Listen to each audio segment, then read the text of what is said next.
To have a true sense of identity, one needs to know one's history. Happy Black History Month, Canada. My name is Akila Newton, and I'm the founder and executive director of Overture with the Arts.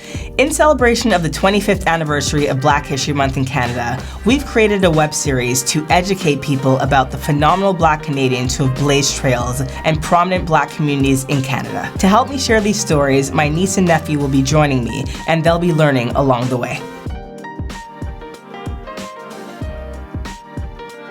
So Montreal is the second largest city in Canada, and it's very rich with Black history. Though much of Montreal's Black population is dispersed today, there was a moment in time when there was a thriving Black community in Little Burgundy. If you guys want to start coloring, I could tell you about Little Burgundy. It's on page 80 in the Orange Book.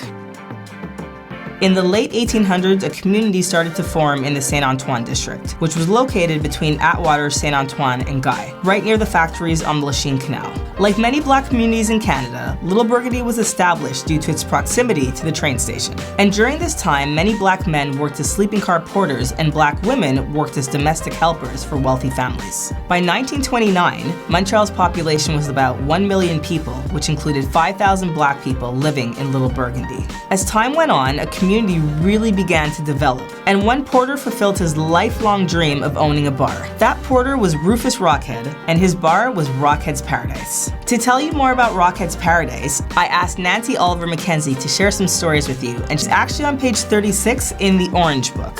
36. Yeah, and then you can actually show Nancy her page because she actually hasn't seen this yet. Oh. See that? Yeah. All right, so Nancy, can you explain what Rockhead's Paradise is? Rockhead's Paradise was a musical club. They had a lot of wonderful American musicians who would come up to Montreal because at the time there was prohibition, so they liked to come up to Montreal where there was no restrictions on the drinking of alcohol. Not only that, but the locals liked to go to Rockhead's Paradise as well. It was a very sophisticated club. Everybody dressed up to the nines, and Mr. Rufus Rockhead was very strict about how people were dressed, and all the ladies who came in, they were given a rose, and it was quite a posh place. It was a hot spot of the Black community in Montreal.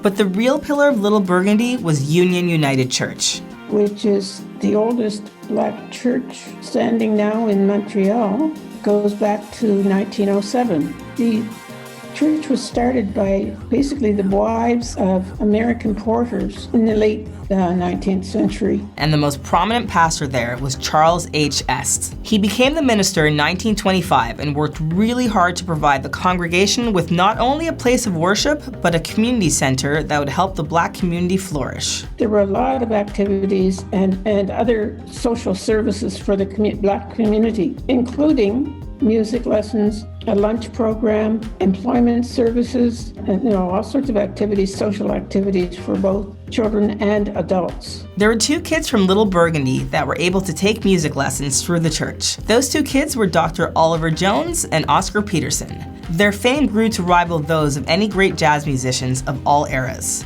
all because of the strength and perseverance within the community of Little Burgundy. That it was a very, very vibrant Black community. It had, people were shopkeepers, barbers, a lot of people in the music industry. Quite a different place from what it is now. So Union United Church still thrives today. But like most Black communities in Canada, the Urban Renewal Project dispersed the residents to make way for a highway. The city put a highway through the community. A lot of people had to move out. The whole neighborhood had been disturbed.